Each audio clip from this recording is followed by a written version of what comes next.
Alors, mon intervention portera sur le concept de motivation.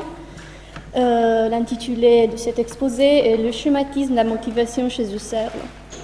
J'ai choisi de vous parler de ça parce que la notion de motivation, encore que peu thématisée par Husserl lui-même et peu commentée par ses interprètes, me semble cruciale pour réfléchir sur le statut et sur la crise du transcendantal en son rapport avec l'empirique.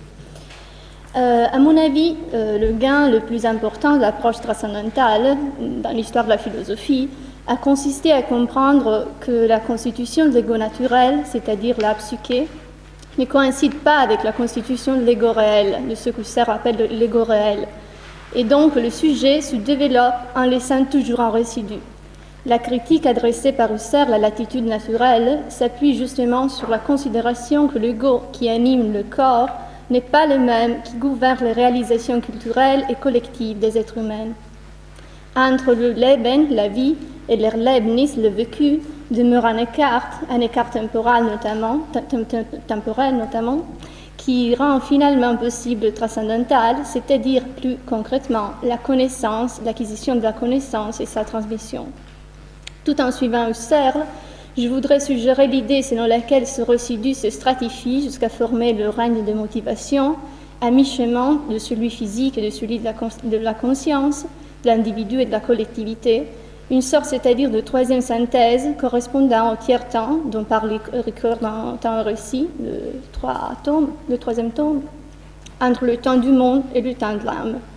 Ricoeur rattache cette dimension à l'histoire, et le but de ces brèves remarques que je ferai sera aussi de voir si le concept husserlien de motivation peut en quelque façon nous guider dans la constitution du phénomène opaque de l'histoire. Je cite de l'origine de la géométrie, malheureusement je cite en anglais parce que je n'ai pas trouvé attirant la traduction française. The ruling dogma of the separation in principle between epistemological elucidation and historical, even humanistic psychological explanation between epistemological and genetic origin is fundamentally mistaken, unless one inadmissibly limits in the usual way the concepts of history and historical explanation and genesis. Fin de la citation. En considération de cela, je proposerai un parallélisme que j'emprunte au phénoménologue italien Enzo Paci entre motivation et schématisme kantien. Le schématisme et la motivation aussi, si ce parallélisme est correct, est la faculté d'articuler sensibilité et intellect. Or, le problème du rapport entre sensibilité et intellect est au cœur de la phénoménologie, au moins à partir de l'intuition, du concept d'intuition catégoriale, et peut-être même avant, à partir, c'est-à-dire la notion du moment figural à l'époque de la philosophie de l'arithmétique. Ces notions impliquent tous les deux celle de motivation, qui en fait traverse toute la réflexion husserlienne et régit, comme on verra par la suite, toute constitution du niveau fondamental de la perception et de la constitution de l'objectivité en général, jusqu'au niveau le plus élevé de la constitution du monde spirituel est intersubjectivement partagé.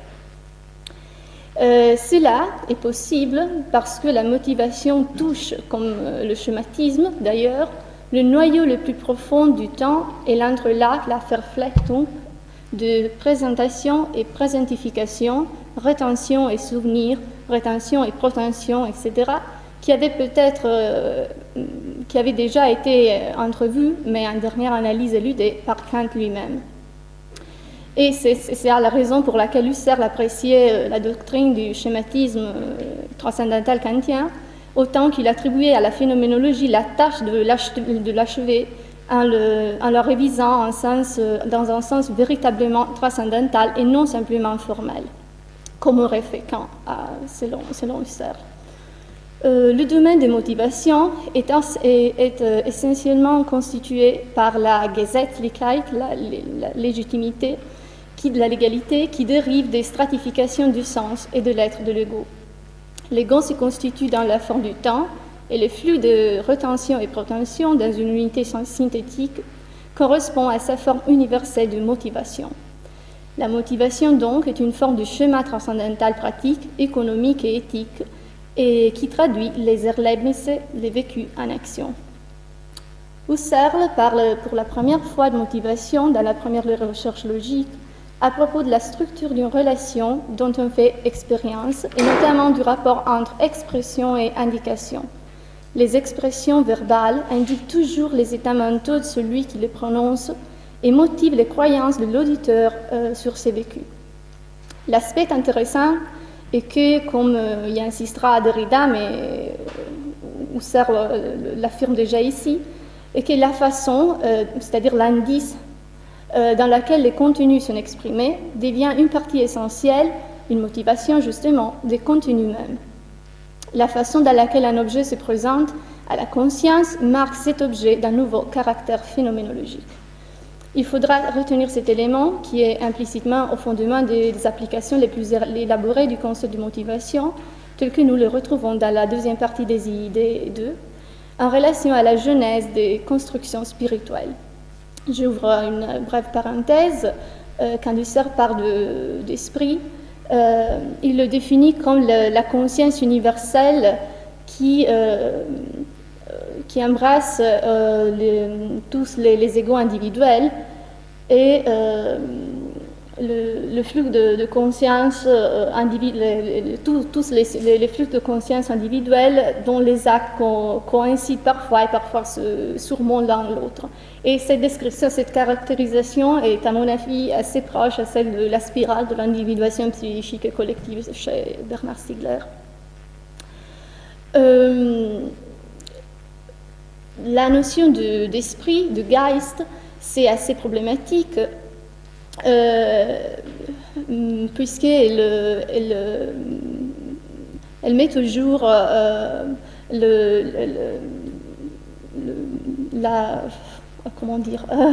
elle met toujours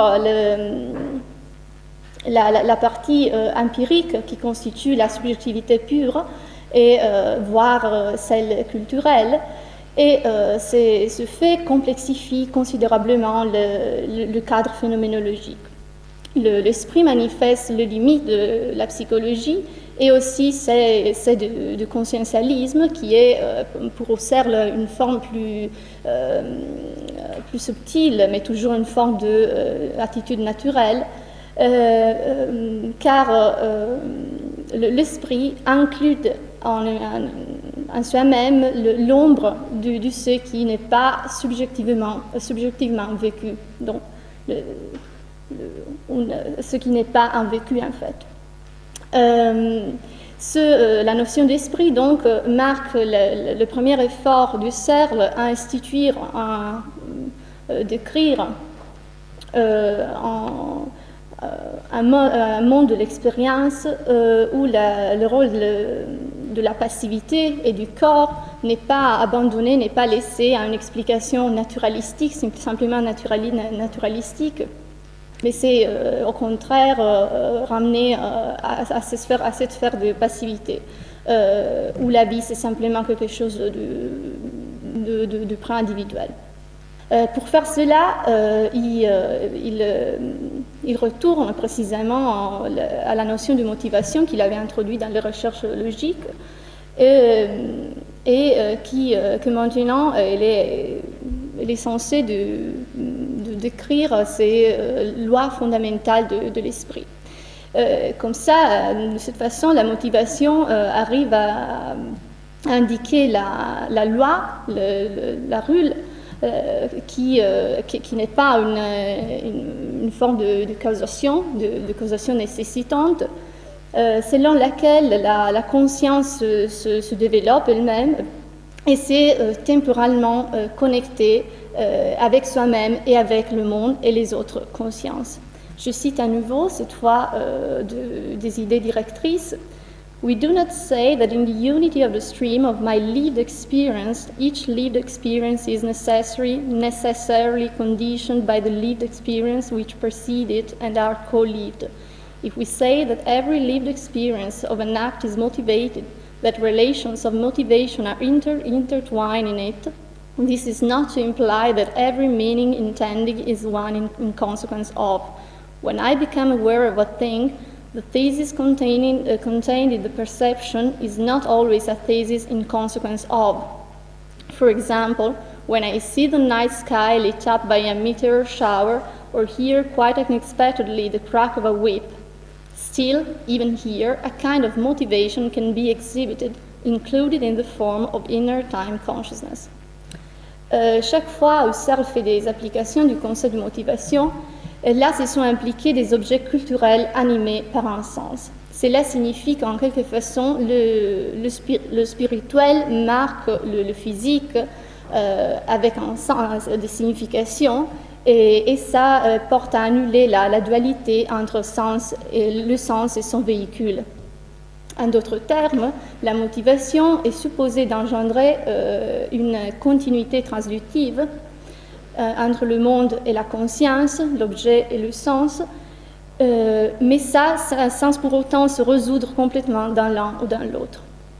Au contraire, la motivation forme une troisième dimension qui donne une forme métastable et un équilibre à l'ego et au monde et à leurs relations.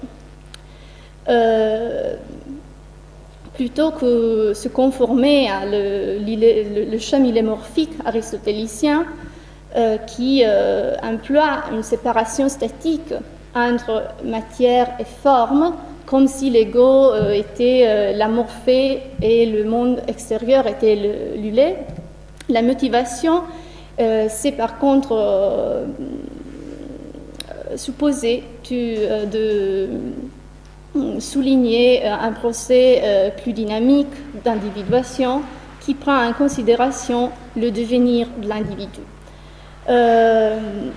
Ça signifie qu'il y a un processus dynamique et bidirectionnel entre les entités constituées, c'est-à-dire les égos, et le procès constituant.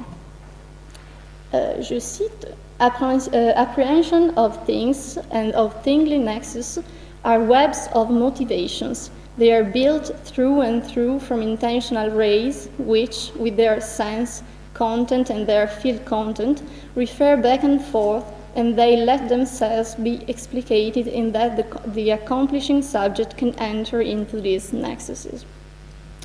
Une analyse statique, comme l'appelle Husserl, procède dans une façon transcendantale, mais en sens kantien. C'est-à-dire qu'une certaine notion peut constituer la condition de possibilité pour une autre notion. Par exemple, l'expérience spatio-temporelle de certaines unités, de certains objets, peut être la condition de possibilité que quelqu'un perçoit en corps vivant. Donc, les connexions analytiques vont de some data, données, et remontent de cela à leurs conditions de possibilité. Mais en s'assurant que ces connexions sont des connexions nécessaires.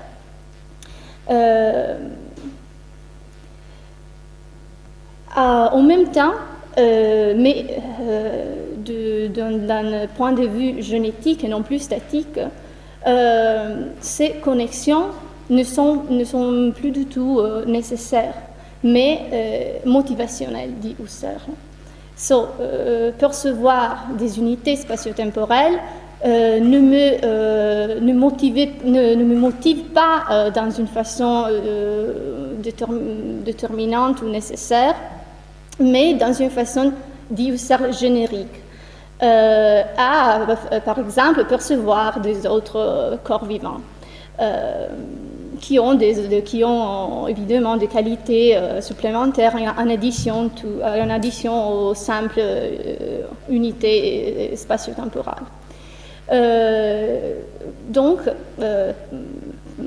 avec le terme motivation, Husserl veut indiquer toutes les connexions qui, en dernière analyse, remontent à des connexions temporelles qui jaillissent parmi les contenus de conscience. Donc, un contenu de conscience moins spécifique peut motiver l'émergence d'un contenu de conscience plus spécifique. Et c'est-à-dire que le premier constitue une forme privilégiée pour comprendre le deuxième. Mais ça, ce n'est pas une relation causale. Le réseau motivationnel guide les expériences dans le temps et par conséquent, la constitution temporale génétique des concepts qui devient une forme, un système que Husserl appelle un système de possibilisation,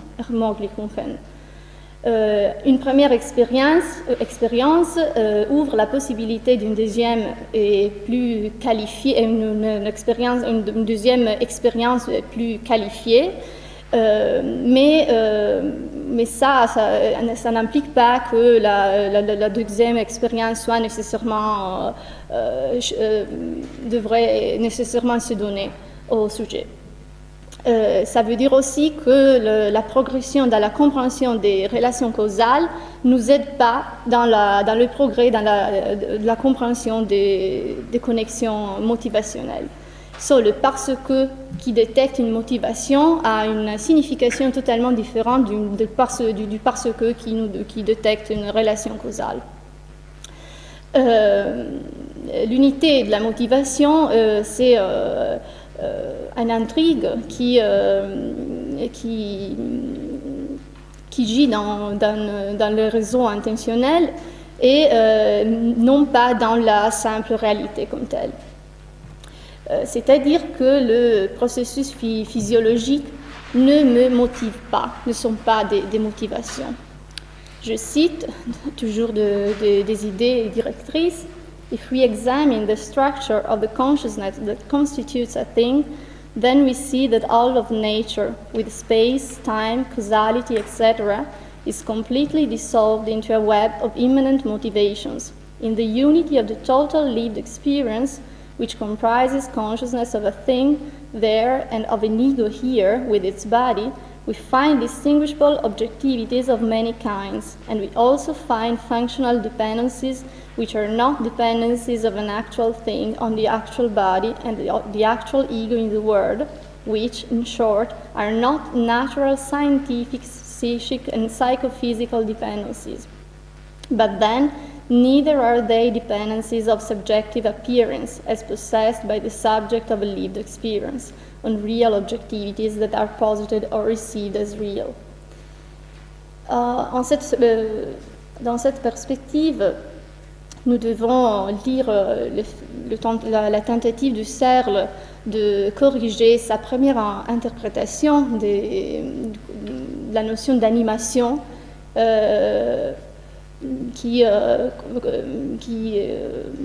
paru déjà dans les recherches logiques et qui est présente à nouveau dans la deuxième partie des idées directrices, et cette fois accompagnée par une autre notion qui à nouveau remonte aux recherches logiques, et c'est celle de expression, comme j'ai dit tout à l'heure.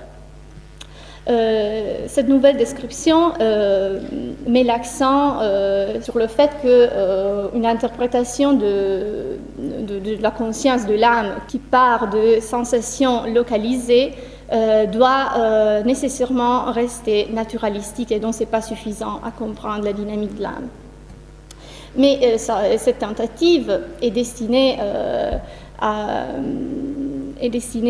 rester sans issue si Husserl ne comprend pas qu'il y a une troisième et plus profonde synthèse qui est engendrée par les motivations et qui est issue de la troisième synthèse temporelle, qui permet la communication, l'articulation entre synthèse passive et synthèse active, et qui intègre les rétentions et les rétentions primaires et secondaires, c'est-à-dire les rétentions et le souvenir. Donc, quand je dis le phénoménologue italien Enzo Paci, dans son supplément à la traduction italienne du livre de Santi, Phénoménologie et matérialisme, affirme, comme on l'a dit tout à l'heure, que la motivation est une sorte de schéma transcendantal qui traduit les Erlebnisse, les vécus, dans décision et action.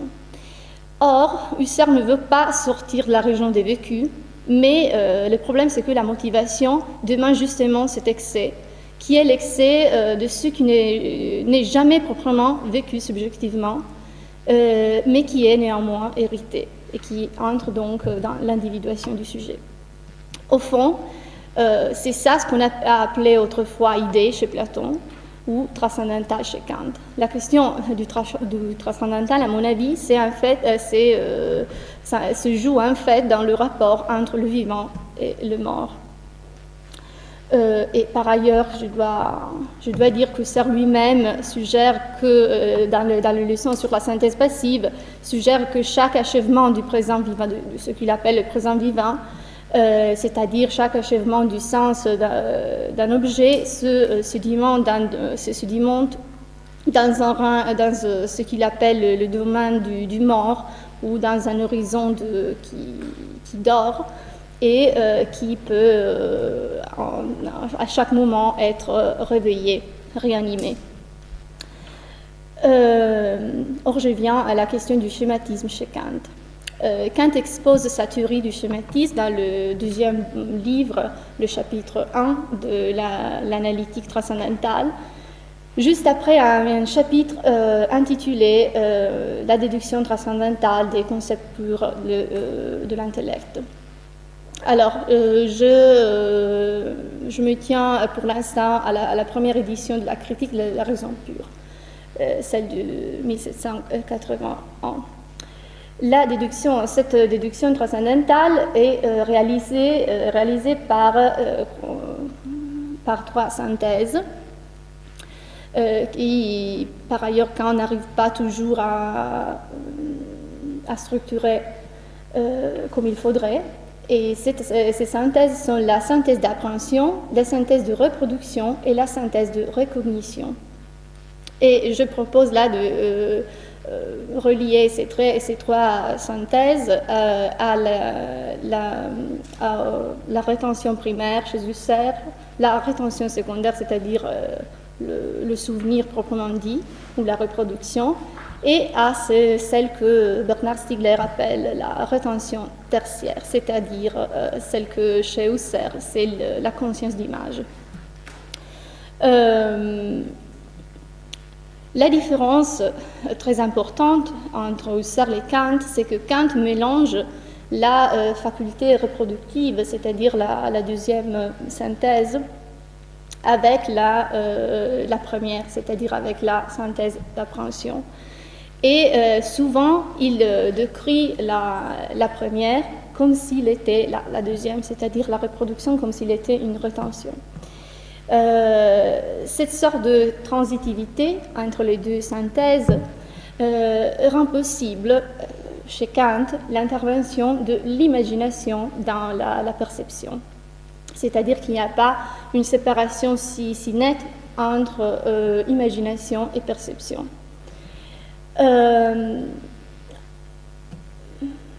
En cette façon, Kant jette les fondements pour penser la relation entre une mémoire, une rétention primaire et une rétention secondaire. C'est-à-dire qu'il ne distingue pas si strictement la présentation de la représentation et la perception de la non-perception. Et ça, ce que Husserl exclude strictement, au moins à l'époque des leçons sur la conscience intime du temps. Chez Kant, la rétention, semble-t-il, est immédiatement une reproduction. Cette confusion, ce mélange entre les deux formes de mémoire est équivalente à la confusion de deux formes de synthèse, c'est-à-dire la première, l'appréhension et la reproductrice, et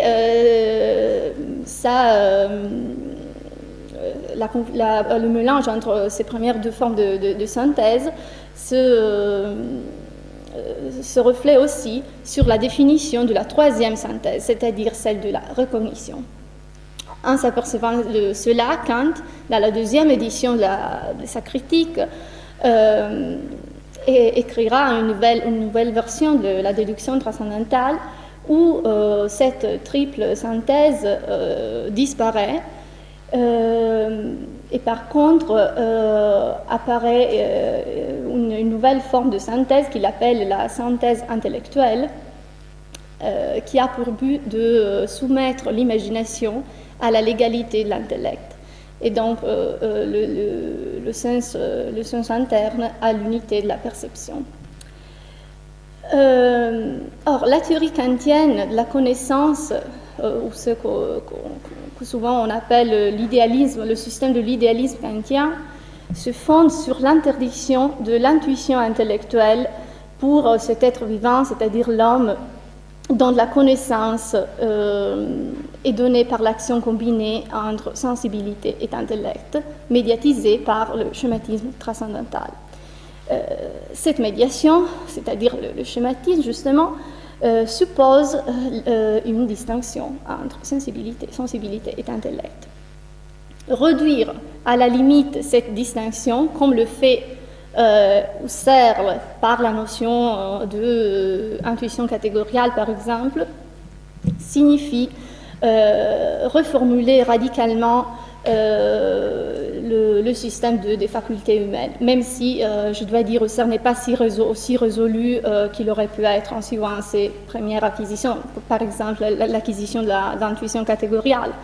Et comme je disais tout à l'heure, Husserl tient à distinguer nettement perception et représentation, et présentation et présentification à l'époque des leçons sur la conscience intime du temps. Le schéma est chez Kant en même temps la condition formelle de la sensibilité et la condition matérielle de la pensabilité. Elle constitue donc un élément de médiation entre sensibilité, de la multiplicité de l'intuition, et l'intellect, c'est-à-dire les catégories. Cette exigence de médiation, qui consiste à rendre, pour ainsi dire, sensibles les concepts à l'intellect et conceptualisables les données sensibles, est la même qui motive l'introduction d'une intuition catégoriale, comme je disais, chez Husserl. Le noyau de l'intuition catégoriale peut être retracé dans la notion de moment figural à l'époque de la philosophie de l'arithmétique, dont la structure est décrite par les trois modalités de formation des concepts. Premièrement, la formalisation, qui transforme l'objet dans un exemplaire abstrait, puis la variation édétique, qui fait de l'exemplaire un modèle par la production d'une multiplicité, et finalement l'identification, qui saisit l'unité quasi-intuitive de l'objectualité abstraite, qui traverse toute la série produite. Naturellement, le caractère intuitif du donné abstrait implique au moins une analogie avec la donnée sensible. Et en effet, comme nous le savons, depuis la théorie des actes fondée, contenue dans la 5e recherche logique, chaque acte de la conscience et chaque objet qui lui correspond, chaque acte catégorial se fonde en dernière analyse et de façon indirecte sur des actes de l'intuition sensible. Bref, nous sommes obligés à utiliser des symboles en mathématiques, en arithmétique, parce que notre rétention ne peut pas embrasser aucune figuration au-delà des premiers nombres entiers. Donc, le moment figural, c'est le lieu au-delà de lequel l'authentique est perdu et on ne peut pas le regagner en nous appuyant au symbolique. Le schéma transcendantal husserlien doit donc être animé par un double mouvement. Premièrement, la réduction de l'analytique à l'esthétique et en même temps sa reconstruction analytique. Le véritable schématisme transcendantal doit, selon Husserl, thématiser cet élément extra-formel qui est implicite dans chaque analytique. Cet élément est précisément la figure. Dans la deuxième édition de la critique, La raison pure, Kant avait parlé d'une synthèse figurative ou d'une synthèse speciosa et figurative c'est la traduction du grec ancien schématizo, du verbe grec schématizo, qui veut dire figurer, produire des figures. Chaque schème, même dans l'acception kantienne, ne peut éviter d'être fondé sur des images, et notamment sur des images empiriques et accidentales. Et c'est pas de cette façon, la synthèse de recognition peut révéler sa nature. Et c'est-à-dire qu'elle unifie et peut projeter les autres deux synthèses, justement parce qu'elle s'enracine dans des images qui sont reproduites par la mémoire secondaire, ou dans d'autres termes, cette synthèse peut imaginer, c'est-à-dire c'est une forme d'imagination. La schématisation, c'est donc un process qui projette le sens interne dans des images, sur des images, et ainsi elle rend accessible cette image au sens externe. L'enjeu ici, c'est la possibilité de la transmission de la connaissance, qui est effectivement la question cruciale du transcendantal. C'est pas par hasard, en fait, que Kant, tout comme Husserl dans la crise, fait une référence à Thalès et à la connexion entre concept et image dans la géométrie. Ainsi, le schématisme devient cet art caché qui permet la construction et l'articulation de concepts. Mais si c'est vrai que chaque recognition c'est ipso facto une projection, comme on l'a vu, ça c'est grâce à l'ouverture et au caractère provisoire du flux temporel de la conscience.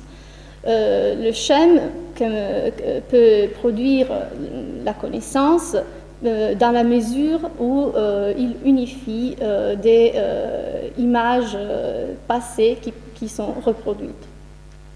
Et ça, c'est précisément l'énigme de la réminiscence. La figure, la synthèse figurative est nécessaire à la connaissance, justement parce que l'origine de la conscience, c'est pas contemporaine à soi-même. Donc c'est la conséquence du défaut d'origine. Le besoin de schémata fait que le cercle de la conscience ne soit jamais fermé et ne puisse jamais se fermer, puisque la réminiscence implique toujours en soi-même l'oubli. Et ça, c'est pourquoi aussi les trois synthèses ne sont pas liées de façon causale ni déterministe. Et donc, c'est pourquoi la motivation aussi ne cause pas ces relations, n'engendre pas de relations causales. À ce point-là, on peut se demander pourquoi les motivations sont un type de schéma transcendantal. Husserl affirme que l'ego se constitue dans l'unité d'une histoire, c'est-à-dire dans une certaine forme du temps. Le flux temporal, dans son unité synthétique de rétention et protention, s'organise dans une forme universelle de motivation. Selon Husserl, les rétentions motivent les protensions, et ça, c'est assez intuitif. C'est-à-dire que le contenu de protension doit, en quelque façon, dériver de ce qu'on a auparavant, dont on a eu auparavant expérience. C'est-à-dire des vécus qui sont retenus dans les rétentions. Dans le supplément 1 des Bernauer manuscrits, Husserl parle des rétentions comme la motivation pour les protensions.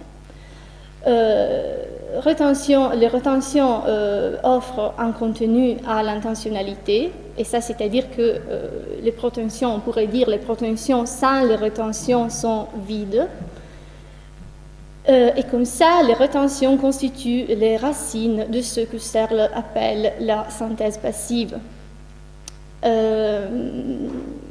qui représente le procès primaire de constitution de tous les contenus intentionnels de la subjectivité elle-même.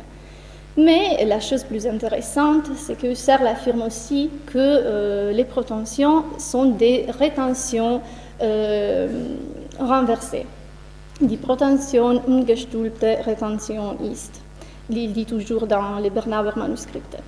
Et je crois qu'il a raison, même si à une première vue, rétention et protension ne semblent pas tout à fait symétriques. Mais si, comme j'ai dit que les protensions sans rétention sont vides, je peux dire aussi que les protensions sans les rétentions que les rétentions sans les protensions sont aveugles.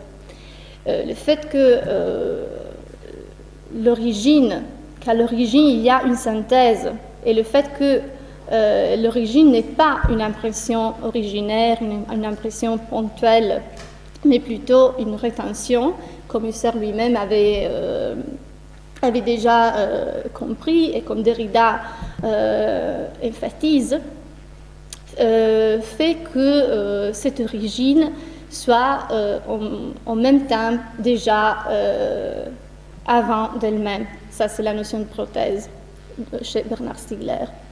Ça, c'est un point décisif parce que ça signifie qu'il y a quelque chose dans la mémoire que la rend immédiatement une protension. C'est-à-dire dans la rétention, il y a quelque chose qui la rend immédiatement une protension. Il n'y a pas de rétention qui ne soit pas immédiatement aussi des protensions. Et ce n'est pas par hasard à nouveau que la troisième synthèse kantienne, celle que nous avons nommée la mémoire figurative, la synthèse figurative, et que, en suivant Bernard Stiegler, on peut appeler la mémoire la rétention tertiaire, c'est interprété par Heidegger comme une synthèse protentionnelle. Il appelle synthèse de précognition ou synthèse de futur. L'individu est le résultat de ce complexe temporel où chaque synthèse, un défaut d'origine, ne peut pas subsister sans les autres. Rétention et protension gît donc sur une ligne de continuité seulement grâce à la rétention tertiaire qui vient faire de supplément pour la finitude de la conscience. D'un côté, cette rétention tertiaire permet de réintégrer dans le vécu les événements qui n'ont pas été individuellement vécus, qui ne sont pas subjectivement vécus, et de l'autre côté, elle constitue une extase empirique, une exposition de la conscience qui projette soi-même et qui s'anticipe elle-même. Ça implique que le fait qu'un arrière-plan culturel et transindividuel émerge comme constitutive pour chaque individuation subjective. Ces observations sont très, très importantes pour reconsidérer la notion de motivation chez Husserl, puisque si la motivation, c'est ce type de schéma qui médiatise les synthèses du non plus et du pas encore, la motivation, justement, doit partager avec le schème au moins une caractéristique, c'est-à-dire la nécessité d'un support extérieur ou d'une prothèse. Et ça, c'est le caractère qui rend la motivation, en dernière analyse, opaque et pas transparent comme Husserl voudrait. C'est un fait significatif que Husserl parle de motivation. Chaque fois, il doit expliquer les dynamiques qui régissent le monde culturel et technique. En fait,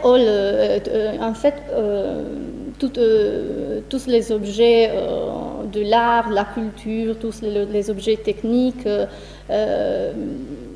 sont transformés, on pourrait dire, tout au long des motivations, c'est-à-dire tout au long des rétentions tertiaires aussi, dans le monde de l'esprit. La motivation empêche que l'esprit se parcellise en subjective et objective, en individuel et collectif. C'est-à-dire que nous pouvons saisir le sens du monde et son unité précisément parce que sans l'individuation du monde, il n'y aurait même pas l'individuation de nous-mêmes, et que l'unité du monde est l'unité synthétique et temporelle de nous-mêmes. Notre première expérience vécue, notre première Erlebnis, c'est-à-dire celle de notre corps, c'est déjà l'expérience d'un objet culturel et technique, parce que le corps est marqué par le sens, par des significations comme un livre ou comme un temple, car il est notre première mémoire, rétention tertiaire et en même temps notre première future, notre première possibilité d'anticiper nous-mêmes.